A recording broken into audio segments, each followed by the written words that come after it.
lang mag-Julian kapag hindi na ulit meta. Ito lang ang mga dapat mong tandaan.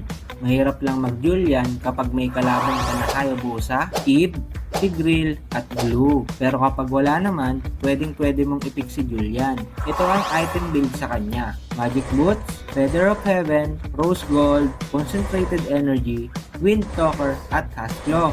Siguro nagtataka ka bakit naka-normal attack build si Julian. Simula nung nabuff yung Rose Gold guys, tataas ang hybrid defense mo kapag mataas ang life steal mo. Bumagay na to kay Julian kasi si Julian ang isa sa hero na pinakamataas ang life steal. Kaya try mo na to, magtiwala ka lang. Ito na ang bagong build kay Julian.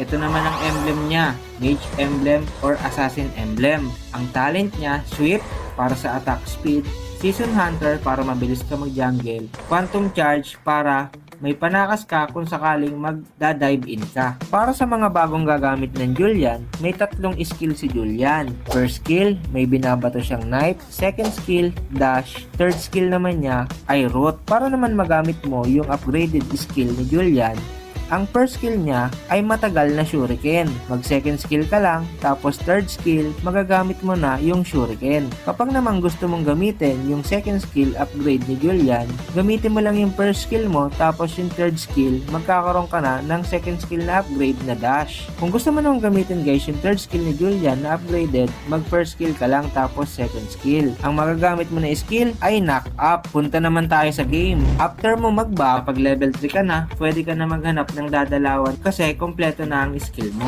Number 2, kapag turtle fight na, second skill dapat ang naka-ready para madodge mo ang mga possible stun at makapag-retry ka. Number 3, pag late game na, huwag ka matatakot ha. Malakas ang lifesteal at normal ni Julian. Kaya pag alam mong wala ng skill ang kalaban, for example, nag-ultimate na yung counter sa'yo na si Tigreal, go time mo na yon. Kailangan mo na mag-go at ubusin mo na ang kalaban. Pero tamang timing lang ha, para hindi ka mamatay. At kapag magta-tower dive ka, suggest ko din na i-reserve mo yung second skill mo para ma-dodge mo yung tira ng tower at yung mga skill ng kalaban.